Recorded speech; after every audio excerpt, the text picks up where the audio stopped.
What's up, guys? Zaid here with my own deck profile this time. I got a top 4 of my locals yesterday.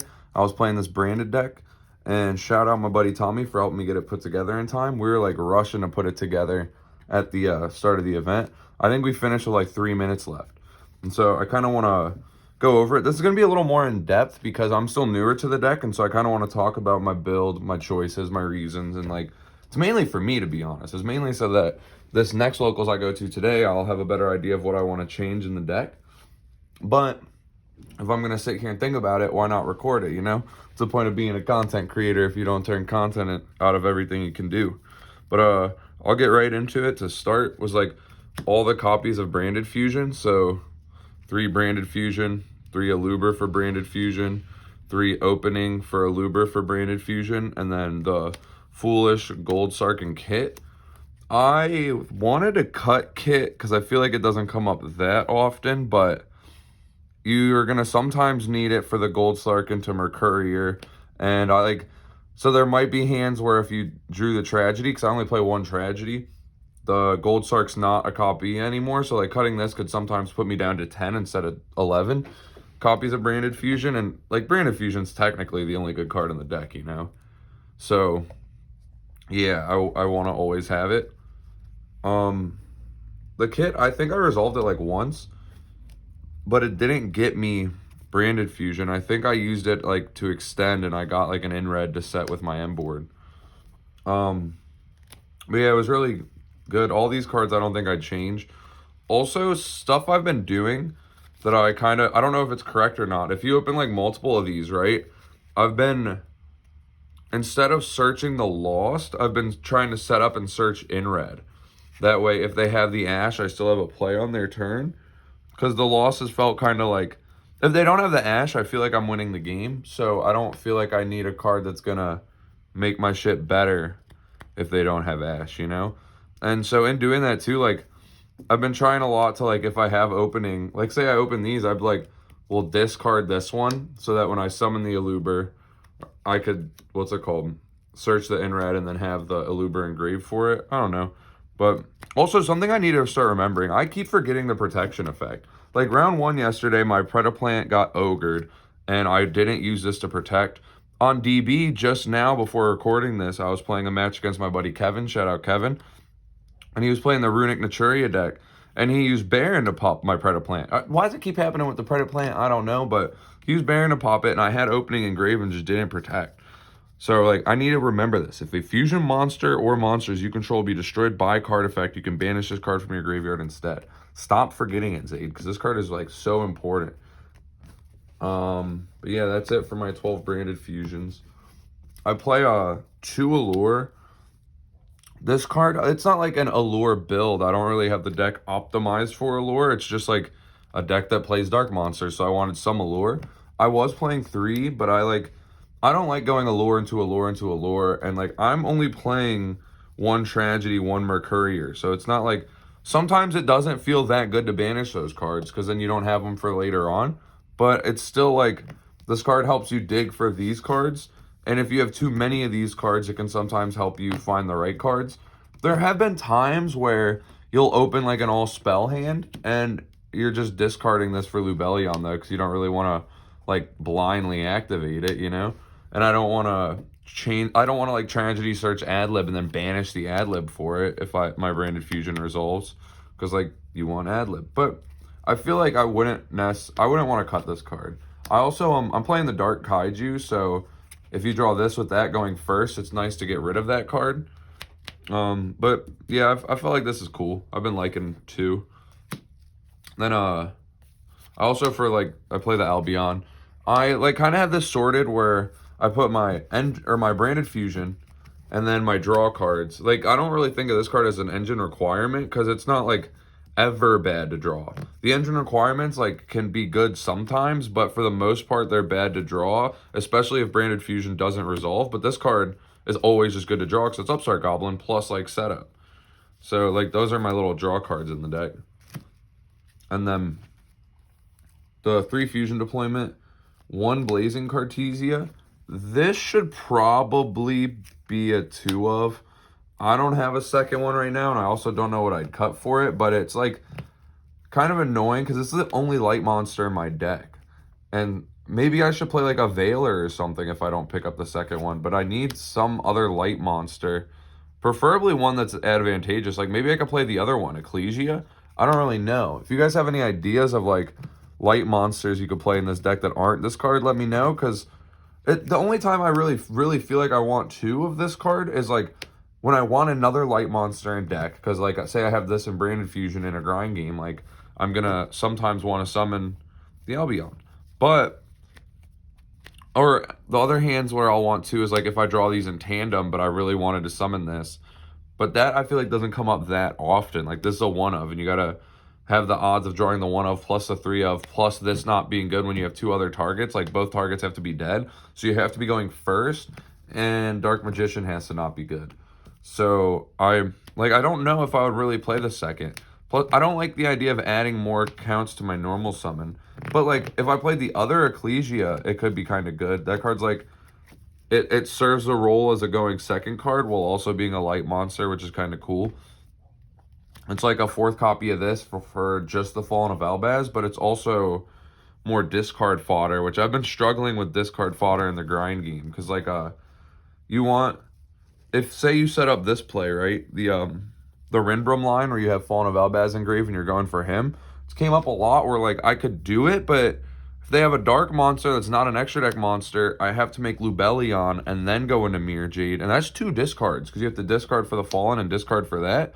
But the Cartesia, if I had the other one, would completely fill that. So maybe I'll try that at locals today. I might have talked myself into it.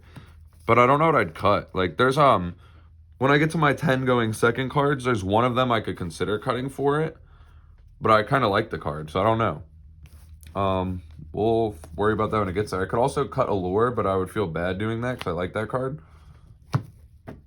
Next, these are like the engine requirements. The two Fallen of Albaz. I really think there's a case for 3, but I would definitely have to deck build a little differently for 3 because this card is like not good to draw. But if like say maybe I cut the Allure for a second one of this, I could cut the second Allure for a third of this. Because when you have this and draw this, you feel really good. Because, like, you can make, what's it called? You can make Albion, and then you can go into Mirror Jade, and you have your Mirror Jade without Branded Fusion resolving. So, like, I've been wanting to test a third of this. I've also kind of wanted to test the field spell. But I feel like the way I'm playing the list, you'll see soon, I play 10 going second cards. So, a lot of my deck is geared towards, like, resolve Branded Fusion, and that on its own should be enough to like keep you alive, and then you can grind out like almost any matchup. But then if you lose the die roll, you've got 10 going second cards to try to break what they established first and then do the same thing. So my engine is a little smaller than most engines, but I think that's how I want to play the deck in a format where all the decks are really strong and putting up hard to beat boards. So I want to be able to like beat those boards. Like a Rise Heart's really powerful. You need outs for that. The Mirror Match you like really need outs for because they'll Gimmick Puppet lock you and you just don't play the game. My other like engine requirements though, the spell traps, I play the Lost, the Retribution. Then I play Banishment and Inred. I don't play the Gimmick Puppet in the main or the side. Shout out my buddy Ginge because he keeps flaming me for it. But I do need to test the cards, to be honest. I need to test them so I have a better understanding of how to play around them. But my theory on them is that they're just like, it's 2 more dead draws. I would technically probably cut the Banishment if I played it, but then I'd have to cut another card to put in another dead draw. And I already hate that this deck plays so many dead draws because like all these cards you might be like, oh, they're not that bad, plus the ones I'm going to show you my other engine requirements. But like if one of your ones in this stack doesn't resolve and getting you to the Branded Fusion and you don't get to Fusion Summon, these just all become like dead. I mean, sometimes they'll be live in tandem with like this, but it's like really specific hands that remake these cards live. And so like I don't want to keep playing more of them. The Gimmick Puppet line does give you lines where like you can set it up with the Cartesia though if your Branded Fusion gets ashed, and that seems kind of cool. Because right now I don't do too much with a Blazing Cartesia unless I also had a Luber, because then I can set up the Banishment, which is pretty strong in a lot of matchups. And like I'm considering like siding other extra deck cards for this or something for certain matchups, because it's really good when like you're summoning a Luber and then fusion summoning with just their side of the field. Because then the Aluber sticks and you activate the effect to grab the branded fusion, and now this turned into like Super Poly plus follow up plus a body to keep you alive. That was the main thing this card did, is like this card or this deck's really grindy. And this card is just like, it resolves, you're probably not dying that turn. And if the turn comes back to you, you're like adding Ecclesia back. You have another chance to resolve Branded Fusion. And the duel, like every turn that progresses, it kind of snowballs into your favor a little more. Then I play the one Ad Lib, one Tragedy, one Mercurier, one Dark Magician. The lists that play Allure typically play multiple of these, but I don't want to play more dead draws to like have 2-card combos with my Allure of Darkness. Like, Allure is not a combo piece in my eyes. It just kind of like, when you dead draw some of these cards and you don't have Branded Fusion, it digs you to Branded Fusion. And if you have the Branded Fusion, you could try to dig to either like the call by game 1, or you can like dig for more going second cards if they stop it, or like there's just other things you want to dig for. And I'm not too worried about always having this to combo with it. The Dark Magician too. At first when I started playing this deck, I wasn't playing this card, and so I was about to say today, but the locals was yesterday. When I played the deck, I was siding this card out because I didn't understand when it was good. But then like, I remember people saying that Dragoon's crazy against Kashtira. So when I played against Kashtira twice at locals, I left it in. And then I started realizing how good it is sometimes. Like, I opened it, and like this card, like when you open Branded Fusion and it resolves, they're not really Garnets, because then they can extend your plays. But if you don't open Branded Fusion, they are. But I opened this with Branded Fusion, it resolved, and I also had the deployment to get to Cartesia, and I ended up setting up like my Mirror Jade with a Dragoon with a either Banishment or Lost set, or maybe both, I don't remember. Like, I had everything that game. I was chewing 5 gum, and it felt really good. And this card, I need to start practicing lines more going second, where you use this to just kill them. Especially with one of the going second cards I play the Dark Kaiju.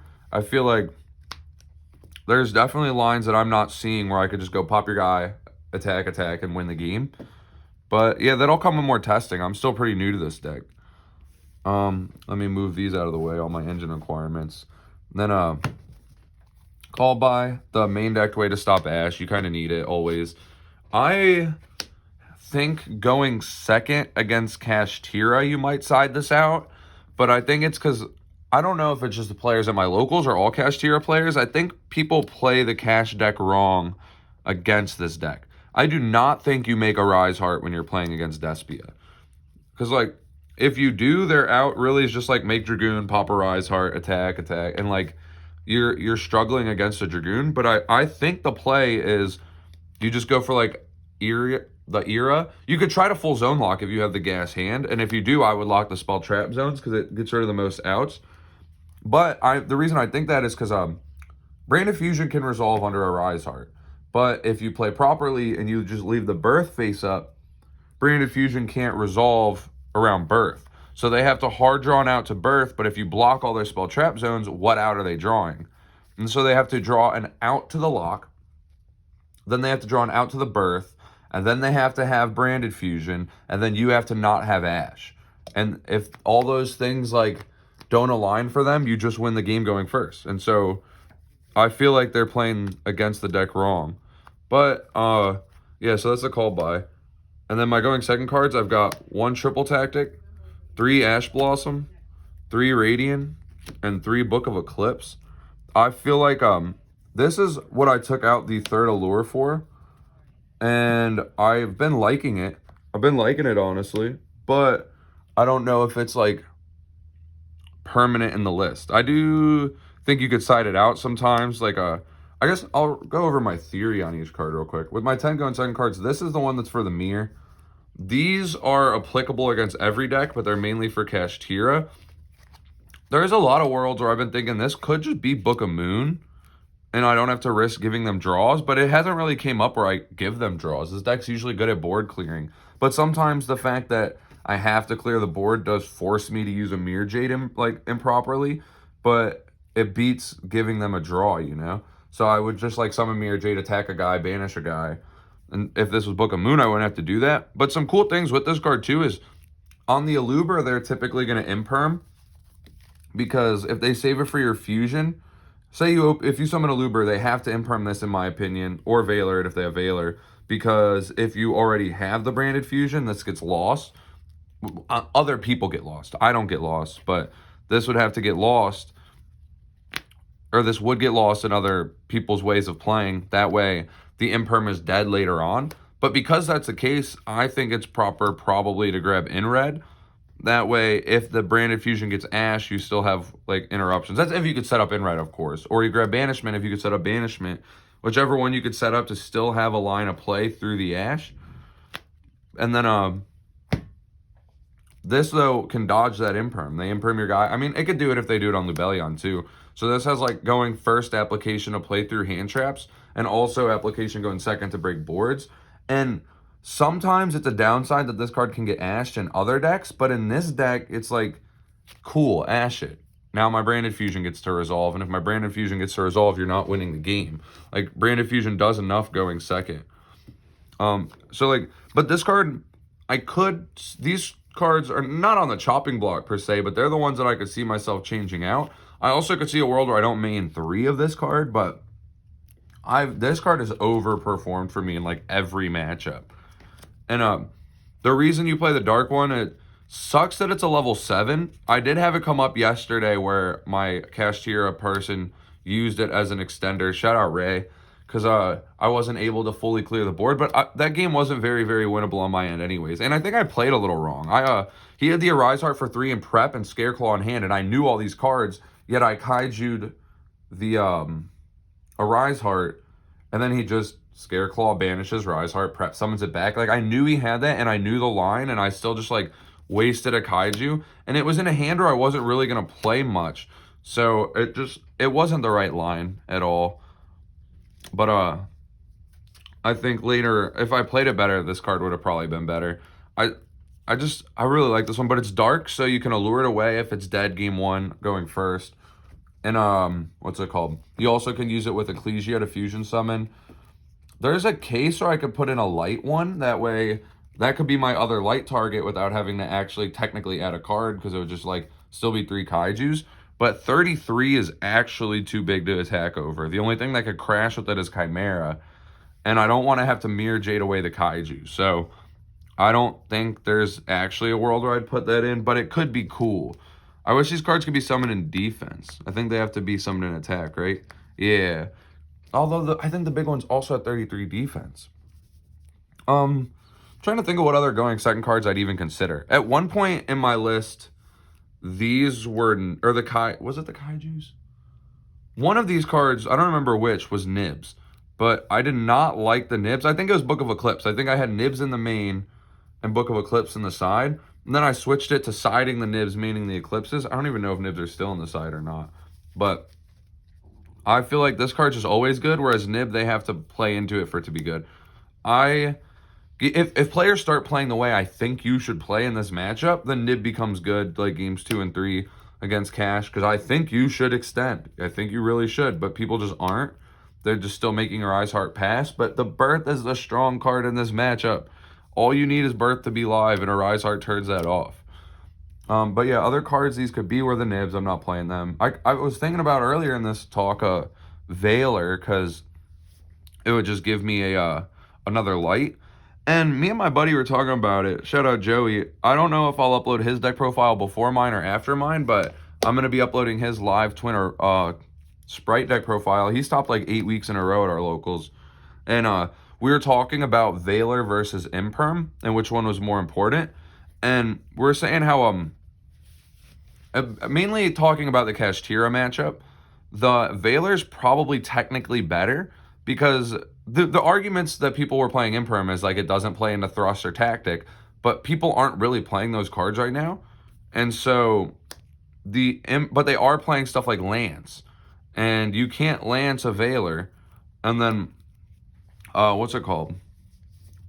The Veiler also, like, that's mainly it. You can't Lance the Veiler, so it's safe through that. And then in his deck in particular, he was playing the Live Twins. You can draw Valor off of the pink effect, and it's still live, whereas Imperm, if you draw it off that on their turn, you can't use it because you control cards. So, like, Valor, I think, is just as good, if not better, than Imperm, depending on the deck. And in this deck, it would be better because it's a light monster, so it still facilitates combo. There's a world where, like, I could make this a Valor for my other light. I could make this the Ecclesia, which gives me, like, another engine piece, but also another light, but it's also a going second card. There's, like, a lot to consider here. Also, might be odd, but I don't play any Bestials. I could consider putting the Sornier back in, but I don't know. I wasn't the biggest fan of the card. It didn't really do too much for me. Let me know if there's, like, if you played this list and you played these 30 cards verbatim, what would you make these 10? Based on, like, your locals, what matchups you expect, like, what would these 10 be to you? That way I can start considering them too, if you have, like, suggestions and stuff for me. I'll go into the extra deck next. This is a lengthy deck profile. I spent 20 minutes talking about a pretty, not generic, but kind of generic main deck. Oh, sorry, camera. I done bumped the fuck out of it. 2 Mirror Jade, 2 Lubellion, and 2 Albion. I was playing 3 Albion for a bit, but to be honest, the third, like, never comes up. You need to play 2 of each so that cash doesn't hit them. This is another area where I think cash messes up, is they snipe your 1-ofs in the matchup, but I think your objective should be to get 2 of these face down. I think you should probably hit the Lubellion first and then set up a Unicorn, because if you set up Unicorn, I have to hard draw Branded Fusion. Because if you hard draw, let me look at, like, the list of my Branded Fusions again, right?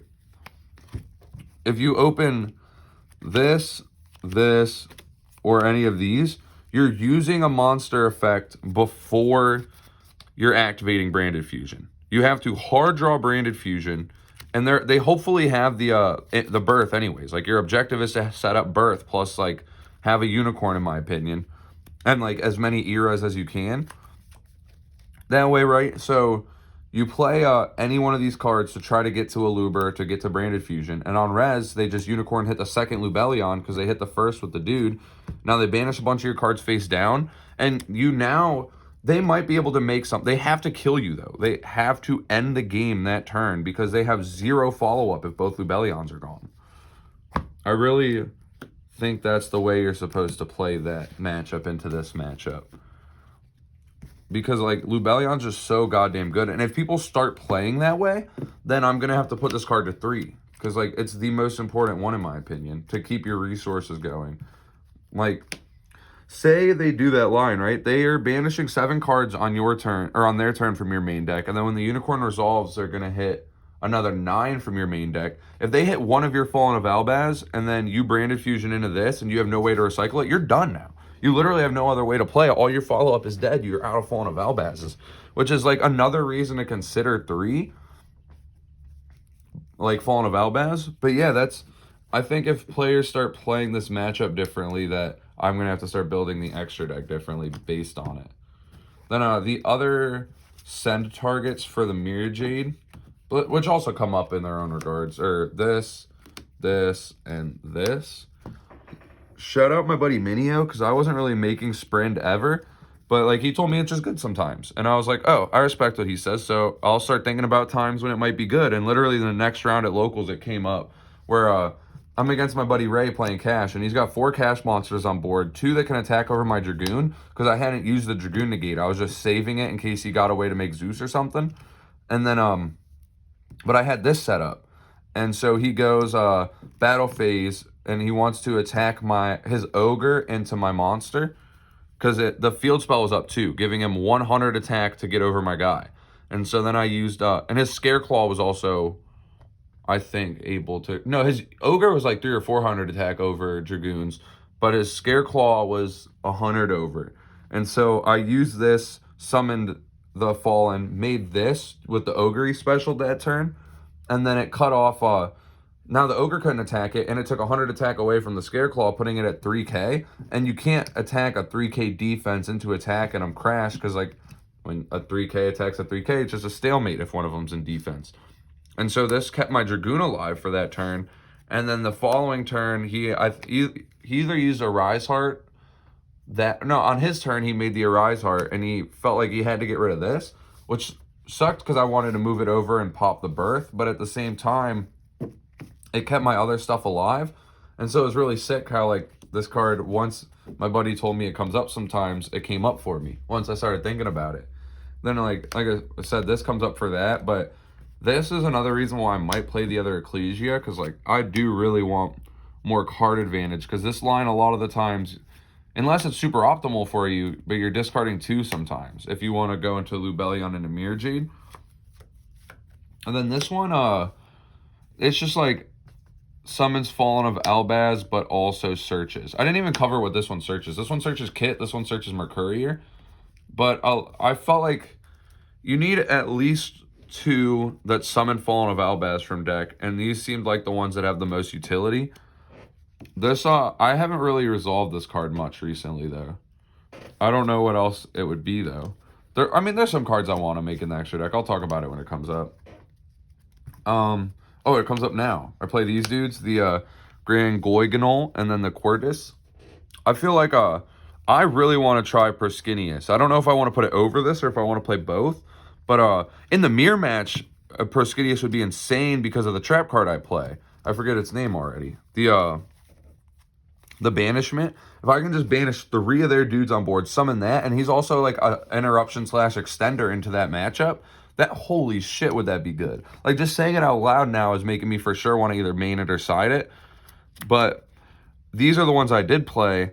I need to start remembering when to use this effect. Because, like, that game I was talking about with my buddy Ray, when he used his Scareclaw effect, if I would have just used this to tag out into this, I wouldn't have had to waste my whole Rinbrom line to keep myself alive, because I would have just went, okay, Quertus, make everything 0. Good luck killing him. But I just be forgetting when to do, not forgetting, but I guess not knowing. I can't forget something I don't even know, but I've been not really knowing when to use this. And this card, I need to remember too, this is only when it dies by opponent's card effect. So if they pop it by battle, I'm not getting the float. That came up one game in the mirror match against Ginge, where, like, I specifically made this thinking it was going to keep me alive by going into Albaz and stuff, and it didn't. He's like, hey, it doesn't do that. And then I read my card and I was like, oh, god damn it. But these cards were pretty good. Then Chimera, Dragoon, Dracosepelia. And don't make fun of me for this one. I played this in the main deck because, like, and this is why it's goofy. I'll show you this. This is in my side deck. I was thinking, right, I wasn't going to play this at first. And then I was like, okay, so I can save a side deck slot. I'll just put this in the extra deck. I don't know what else I'd want to play. And then last minute, I was like, wait a minute. I don't like entering a tournament without a card to win in time if it were to so happen. This is also good in other matchups, too. Like, I'll explain one instance where it came up on DB today. But I was like, oh, I need a time card. So I threw this in my side. And then my boy Andre, before we even started round 1, he's like, why would you main this one inside this one when you could just main this one inside this one in when you need it? I'm like, yeah, I'm dumb. I didn't think about it. But yeah, so that's definitely going to switch. I just kept it this way for the deck profile, and I could have switched it before round 1, but I just didn't feel like it. And so I was like at that tiny disadvantage. I don't think it came up, but, like, sometimes it does. This is also a good target for the in the mirror match or in other matchups that play light and darks for your the trap card I keep forgetting the name of. The Banishment. But yeah, that's the extra deck. There's cards I want to make room for. Like I said, the Proskinius. I'm going to switch this to the main.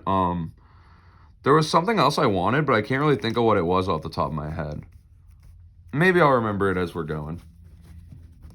But it's mainly Proskinius. It's the main card. So this, which is going to be Aqua Dolphin moving forward. Speaking of which, the outs to Ash.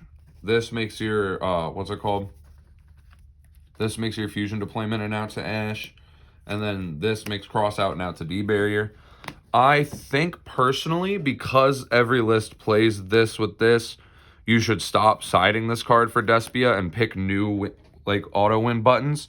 Like Anti-Spell. If your deck can play it, Grave of the Super Ancient Organism's been insane against me. But then if you do that, like, I'm siding this in anyways, and I'm just putting in a Garnet for a card you don't have. And then, like, if you do have your win con, I can't stop it. Then, one thing that sucks about this card, though, I've been putting it in like every time going first and second, which if that's the case, like why not main it? I don't know, Zaid. I never really thought about that. But like maybe I shouldn't put 3 in going second or something. The thing that just sucks is it takes up a lot of my side deck slot. Like I've got my 10 going second cards, which going second you don't really want to cut unless you're cutting them for more going second cards. And then a lot of my engines required. Like the only cards I really feel comfortable taking out are Allure Darknesses because that doesn't hurt my engine. And so say I took out like 2 Allures for 2 of these going second, and I wanted to put one of these in. Now I have to cut a going second card for this, which if they put up a board is just going to suck. I guess like, but I don't want to lose to Ash going second. Like it doesn't matter how formidable of a board they build. They just have to Ash Blossom me and I lose. And so I feel like I still want these, but it makes siding awkward because then like you don't really have space to side in other stuff. I don't know. It's just weird. And if I'm going to keep putting it in every time going first or second, why don't I just like take out the 2 Allure and main 2 cross out? But if that were the case, I feel like I'd have to put an imperm in the deck, but I could probably cut the triple the talents for that. I just butchered that word, but YOLO. Then for the back row decks, I have 2 Cosmic and a Duster. I think this should probably just be a 3rd Cosmic. It's like Labyrinth has ways to protect from Duster. The Runic deck has ways to protect from Duster. I was thinking like I just want a card that sometimes is a blowout against those decks, but I feel like just having a card that's going to consistently let me play is probably more important.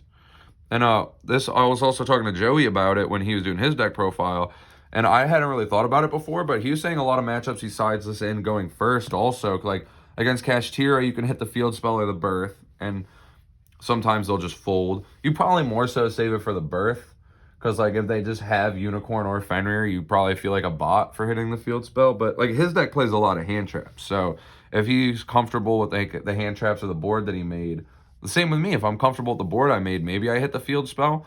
But like it's got the option to hit that or birth. This doesn't have that option. What else? I can't think of more to say about that. But then I got 3 nibs for Kashtira. I take the Ashes out for this going second. And then I don't think I put this in against them going second. I just kind of hope they don't have Ash because I want to take my Ashes out of my deck. I think they're kind of mid against that deck. And then in the mirror match, I'd be putting these Bestials in. I think I want to make these Bells. The problem is the Bells play into Lost more, and they also don't give you big beaters. Like Magnemite resolving in the mirror definitely feels way better, but Bell actually under Lost is still an out to the Gimmick Puppet if one of their guys is engraved that they target. So I probably just play Bell instead. But then the thing with Bell that really makes me want to play it is it has more overlap going into the Runic Naturia matchup, because you can Bell the Reborn spell or the Fountain and stop them from drawing for a turn. And like into that deck, this card's not that good. This card's alright. But like I definitely, like say I'm going into that matchup, I could reasonably take out the 3 Book of Eclipse. I could take out the 2 Allure Darkness and probably the triple tactic. Because when I realized this when playing against my buddy Kevin today on the dueling book, that where the fuck is my triple tack? There it is. That they can just make Nat Beast, bro. They just make Nat Beast, and they can also have the quick play spell to revive it if I kaiju it. And so if I can take out spell cards and put in defensive cards that are monsters and stop them from even getting to that point, it might just be better for me. Like these cards I wouldn't feel too bad taking out, and because like all these you feel bad drawing if they do have the Nat Beast, but I could take these out. That's an argument against Cosmic though, is I could just make the Nat Beast. Holy shit. But I guess I better have it. But like if 3 of these were Bells, it would give me more monsters I could use to hopefully prevent Nat Beast from setting up, or just use it like to stop them. Like if I open Fallen of Albaz, right, and I summon that, take away the Nat Beast to make my guy, then I could like, if they try to use the spell to bring it back, you can have the Bell to defend against that. You can also like on their turn Bell them from the draw 3, so they hopefully don't get to it. Trying to think of other times where Bell might be handy, but I don't know. So That's like my list though. If you guys have any recommendations on the side deck, also let me know. I know I've asked for recommendations a lot, and I really want to hear them honestly, because this deck I don't think I'm perfect with. I've just recently been getting into it, and I'm really down to hear what everyone else has to say on it. But if you watch it this fucking far, thank you for watching. You might as well subscribe if you just watch me talk about a fucking branded deck for half an hour. So hit that, and that's about it. See ya.